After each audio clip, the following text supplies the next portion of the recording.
তেলের দাম এখন পর্যন্ত আমরা বাড়তি রেট পাই নাই, শুনতেছি কোম্পানির কাছ থেকে যে বাড়তি আসবে রেট বা এইটুকুকে জানি আমরা, কিন্তু এখনও মানে পর্যাপ্ত তেল আমাদেরকে দিচ্ছে না সোয়াবিন, যাতে কাস্টমার ভুক্তভোগী, আমরা দোকানদাররা ভুক্তভোগী। তার সাথে দেখা যায় যারা ডিলার মালিক তেলের, ওরা আবার আপনার কী করে, তেলের সাথে আপনার বিভিন্ন জিনিস বাধ্যতামূলক আমাদেরকে নিতে হয়, জোরপূর্বক, মানে এটা নিতে হবে, না হলে আমাদেরকে তেল দিবে না। তো এইভাবে কি ব্যবসা করা সম্ভব না।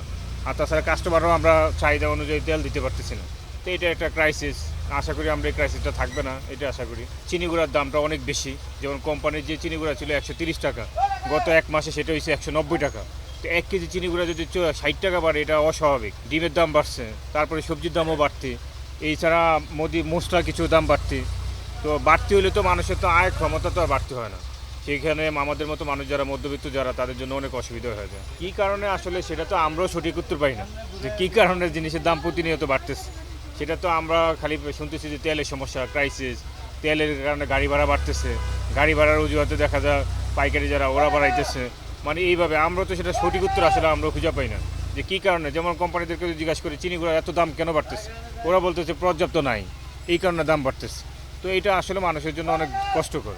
শসা কোনো দোকানে 200, কোনো দোকানে 160, 180, পরে এটা 150 টাকা দিয়ে নিলাম। বাজার খুবই চড়া, এটা বলতে পারে মানে কি কোনো সিন্ডিকেট না কি, এটা বলতে পারবো না। যা বলে তাই নিতে হবে তাদের কাছ থেকে। জনগণের প্রভাব পড়তে আসে না, জনগণ তো বাজার করে খাইতে পারতেছে না, তরকারি নিতে পারতে আসে না, কিনতে পারছে না, অনেক দাম। মানে এত দাম হলে হয় না, টাকা পয়সার সমস্যা, দেশের অর্থনৈতিক সমস্যা সবই তো আছে দেখা যায়। এটা কোনো মনিটরিং করা হচ্ছে না। যদি মনিটরিং করতো তাহলে এরকম বাজারে এত টাকা কেতে কেতে এত বেশি দিতে পারতো না। এটা মনিটরিং করা উচিত। দাম মনে হচ্ছে আজকে একটা কাঁচা পাকা টমেটো আছে, ওটা 100 টাকা, আর লেবু আজকে 150 টাকা ডর্জন, আর শসা 150 টাকা। মোটামুটি সব সবজির দাম একেবারে চড়া, একেবারে হাই বলতে হাই। হবে স্বাভাবিক, সারা দেশে হঠাৎ বৃষ্টি হয়েছে, বন্যার প্রভাব, কাঁচামাল তো কৃষকরা খেতে যেতে পারে না, এটাও একটা কারণ আছে।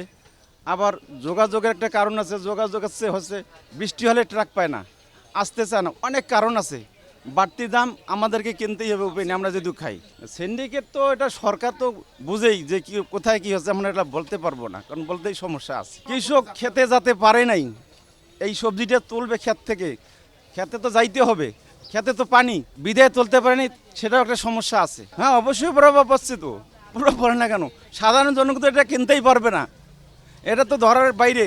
অনেক কারণ আছে ভাই, কারণ একটা না, একটা বললে তো ভুল হবে, অনেক কারণ আছে।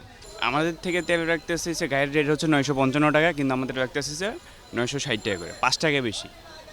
বলতেছে সাপ্লাই নাই, কিন্তু এইভাবে যদি করে তাহলে আমরা তেল কি আমরা কীভাবে কিনবো?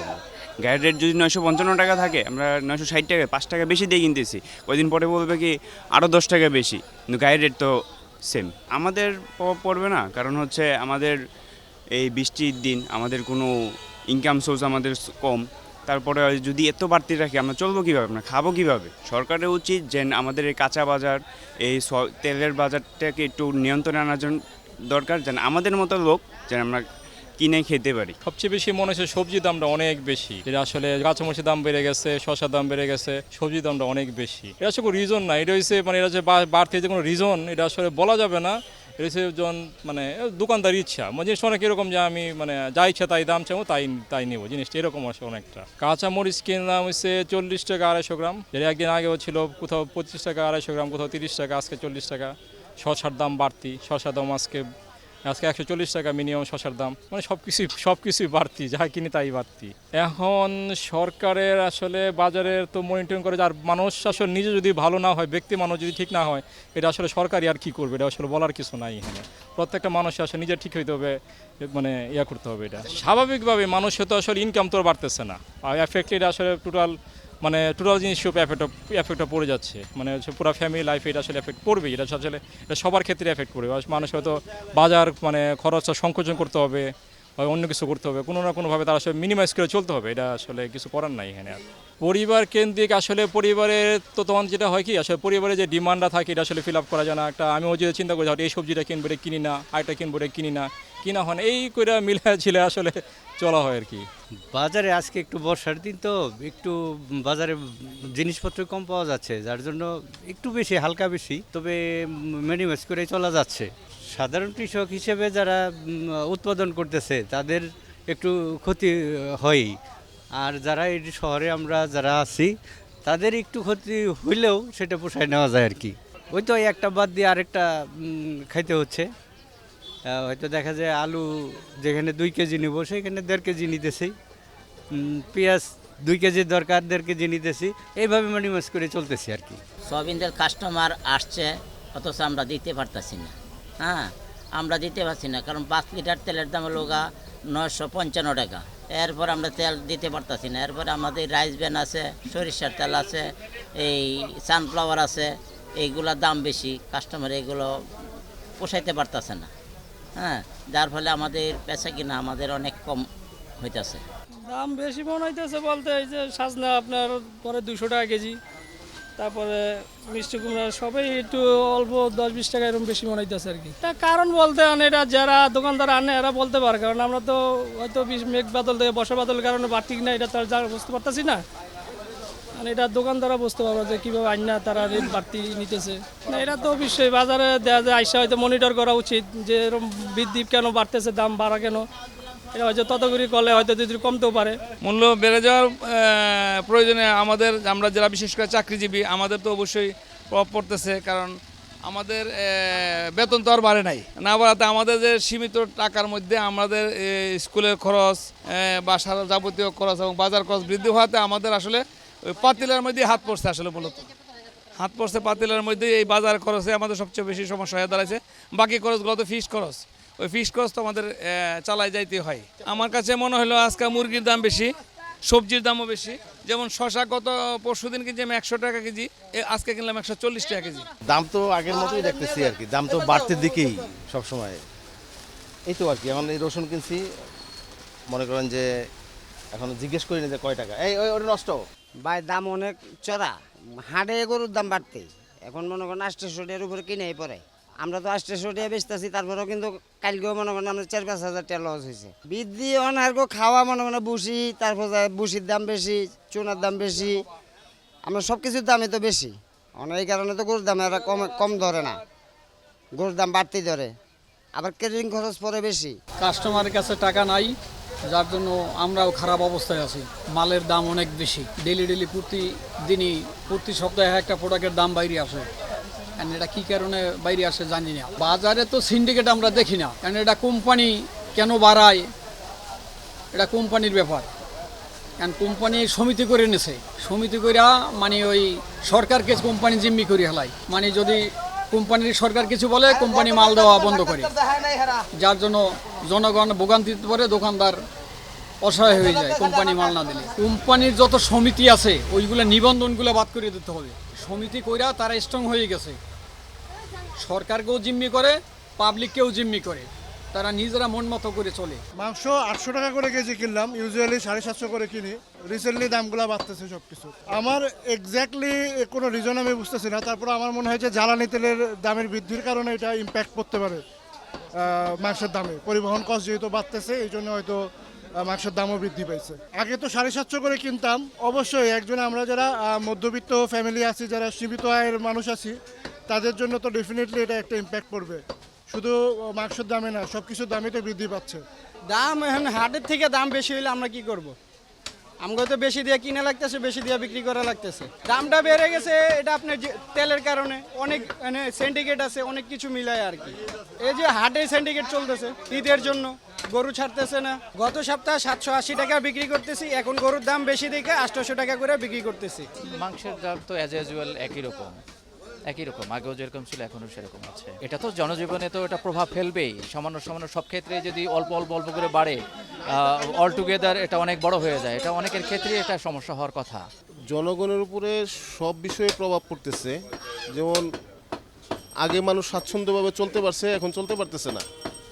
ফিনান্সিয়ালভাবে মানে সব কিছু নিয়ে ক্রাইসিস। এই ব্যাপারে সরকারের কোনো পদক্ষেপ নাই। আমি মনে করি সরকারের পদক্ষেপ নেওয়া উচিত, প্রত্যেকটা জিনিসের প্রতি মনিটরিং করা উচিত। না, গত সপ্তাহ 800 টাকা ছিল, এটা ভুল রিপোর্ট করছেন আপনারা। গত সপ্তাহ 800 টাকা ছিল, তার আগের সপ্তাহ 800 টাকা ছিল, কখনো 780 টাকা কিনতে পারি নাই। আপনারা কোত্থেকে যে এই রিপোর্ট করেন আমি জানি না। সরকারের মনিটরিং করা উচিত, হার্ডলাইনে যাওয়া উচিত। গভর্নমেন্ট উদাসীন, গভর্নমেন্টের এই ব্যাপারে কোনো রকমের পদক্ষেপ নাই। আসলে আজকে বাড়তি না, আরও 2 সপ্তাহ আগেও আমরা 800 টাকা করেই কিনছি, এর আগে 750 টাকা করে কিনছি, তো আজকে যে 800 টাকা তা না। অনেক প্রভাব এত কিছু ব্যাখ্যা করতে বলা যাবে না। সরকার যদি নিজে থেকে এগুলো পদক্ষেপ নেয় তাহলে নিতে পারে, পাবলিক তো বললে এদের কথার কোনো দাম নেই, আমরা শুধু বলতেই পারি। কিন্তু সরকার তো মনে করেন যে খালি কানে শোনে, সংসদে খালি ঝগড়া, সংসদে কোনো দেশের জনগণ নিয়ে কোনো কথা নাই, খালি ঝগড়া, এর দোষ। কিন্তু আমরা যে জনগণ রাস্তায় মিশে যাচ্ছি, বিভিন্ন ধরনের জিনিস দাম বাড়ছে, ইচ্ছাকৃতভাবে দাম বাড়াই দিছে, কেন বাড়াই দিছে এগুলি মনিটরিং করে না। আমার মনে হয় সরকার এগুলি মনিটরিং করলে ভালো। ওনারা বলতেছে সাপ্লাই নাই, ওনাদের দরকার যতটুক দরকার ততটুক সাপ্লাই নাই। ওনারা বলছে ওনার যারা ডিলার আছে তাদের কাছে চাই, তারা দেয় না। সরকার দেখবে কি কারণে পাওয়া যাচ্ছে না, সে তদন্ত করুক, তারপরে বোঝা যাবে। তো আমরা পাবলিক সাধারণ মানুষ বলতে পারবো না যে কী কারণে পাচ্ছে না। আমার মনে হচ্ছে সিন্ডিকেটের কারণেই বেশি হওয়ার সম্ভাবনা সব থেকে বেশি। নিত্য পণ্যের দাম বাড়লে তো জনগণের প্রভাব বাড়বে, মুদ্রাস্ফীতি বাড়বে, মানুষের ভোগান্তি হবে, নিম্ন আয়ের মানুষের অনেক সমস্যা হবে। ভালো মতো তদারকি করলে এবং সরকারের সদিচ্ছা থাকলেই সব কিছুই সম্ভব। আমি বাজারে এলাম, আমি তো শুনে অবাক, এখন শশা তো লাগবেই সালাদ খাওয়ার জন্য। কেন বেশি? এরা তো বলছে বৃষ্টির জন্য গাছ নষ্ট হয়ে গেছে। এই তো বন্যায়ও সব সময় ফসল নষ্ট হয়ে যায়, বৃষ্টিতেও নষ্ট হয়ে যায়। আসলে জানি না কেন দাম বেশি। সরকারের অবশ্যই বাজার মনিটরিং করা উচিত এবং একটা মূল্য তালিকা যদি নির্ধারণ করে দেয় তাহলে তো সবাই সেই দামে কিনতে বাধ্য। তখন দোকানদারও বেশি চাইতে পারবে না, আমরাও প্রতারিত হব না। মূলত চতুর্দিকে বৃষ্টি হতে যাচ্ছে, এই জন্য সবজির দামটা একটু বাড়তি। বৃষ্টি কমে এলে সবজির দামটা নিয়ন্ত্রণে চলে আসবে। কেজিতে 10 টাকা 20 টাকা বাড়তি। শসাটা বৃষ্টির জন্য 2 দিন ধরে শসার দাম বাড়তে আগে টিকে নিয়ন্ত্রণে ছিল। শসার দাম বাড়তে উচিত ছিল না, কিন্তু হয়ে গেছে, কি করবো। আমি ভিন্ডি কিনলাম, লাউ, তারপরে আপনার কাঁচামরিচ, তারপরে করলা, দেন ছড়া, এই জাতীয়। আজকের দাম কেবল জাস্ট আসলাম, আমি আরও 2-3টা দোকান ঘুরে নাই, যার কারণে আমি ভেরিয়েশনটা বুঝতে পারছি না যে কোনটা বেশি কোনটা কম আর কি। শশা নেই আমি বাসা থেকে বলে দিচ্ছে যে শশা লেবু নেবা না, এগুলোর দাম বেশি। সো অলরেডি বলে দিচ্ছে যে যেটা দাম বেশি সেটা নেবা না, মানে এটা জরুরি না যে দাম বেশি দিয়ে খেতে হবে। কারণ আমাদের মতো যারা মধ্যবিত্ত আছে তাদের চলাফেরা কঠিনই আসলে, কারণ এত জিনিসের দাম। একটা হলো ডিজেল, অকটেন, পেট্রোল, এগুলো নাই, সেটার জন্য একটা সমস্যা। তারপরে তো আবার বৃষ্টির জন্য তো আছেই। আজকে সবজির দাম একটু বাড়তি অন্য দিনের থেকে। গাড়ির তেলের, পেট্রোলের দাম বেশি হওয়ার কারণে মালের দাম বেশি হচ্ছে। এমনি সব কিছুই নিয়ন্ত্রণে আছে। 10 টাকা 20 টাকা হয়তো একটু বাড়তি। 60 টাকা 70 টাকা পটল, 60-70 এরকম বিক্রি করা হচ্ছে। পটল 80 টাকা, পুস্তা 80 টাকা, ভেন্ডি 80 টাকা, শসা 140 টাকা কেজি বিক্রি করা হচ্ছে। টমেটো 60 টাকা, কাঁচামরিচ 120 টাকা কেজি বেচা হইতেছে। ভাই সব মালের দাম বেশি, বুঝছেন। বৃষ্টির কারণে হয়েছে শসার কেজি 140, মরিচের কেজি আপনার 120, 160 এরকম। লাউ একটা 80 টাকা, টমেটো 80 টাকা, 100 টাকা এরকম দাম, বুঝছেন। সব মালের দাম বেশি, লেবু গাজর তে ধরে সব মালের একটু দাম একটু চড়া। আগের মতনই দাম, আগের চেয়ে একটু হালকা বেশি আর কি, অনেক বেশি না। হ্যাঁ 20 টাকা 15 টাকা বাড়ছে, এতটুকু আর কিচ্ছু না। হ্যাঁ কেজিতে 20 টাকা 15 টাকা স্যার, এটাই বাড়ছে। সবজির দাম তো অলমোস্ট সব কিছুরই বেশি, স্পেসিফিকলি তো বলা যাচ্ছে না, কারণ যে অবস্থা বর্তমানে আসলে এটা ডিফিকাল্ট আসলে বলা যে কোনটার দাম বেশি। কারণ সব জায়গাতে মোটামুটি একই ধরনের দাম রাখে, সব দোকানগুলোতে একই ধরনের দাম রাখার চেষ্টা করে আর কি। অবশ্যই মানে পরিবারের পিছনে তো যে মাসিক যে খরচের যে হিসাবটা, সেটা নিয়ে তো একটু সমস্যা হয়েই যায়। তারপর হচ্ছে এতটুকুর মধ্যে চেষ্টা করে যাচ্ছি যে কিভাবে সার্ভাইভ করা যায়। মরিচ 160 টাকা কেজি ভাইজান, শসা 140 টাকা কেজি, লাউ 80 টাকা পিস, ধন্যবাদ 100 টাকা কেজি, গাজর 80 টাকা কেজি, পটল 100 টাকা কেজি, ভেন্ডি 60 টাকা কেজি, লেবু 60 টাকা আলি। আজকে তো কমে ব্যস্ত আছে, লেবু তো অন্য দিন 70 টাকা 80 টাকা থাকে, আজকে একটু কম আছে। তারপরে শসার দামটা একটু বাড়তি, শসা মনে আমদানি কম হইতেছে তো, যার কারণে দামটা বেশি। কি কারণে আপনারা জানেন? আপনারা রাতে যাবেন আড়তে মানে কথা বলবেন, আমরা যেরকম এরকম বিক্রি করতে হয় আমাদের তো এই জায়গায় কোনো লাভ লস নেই।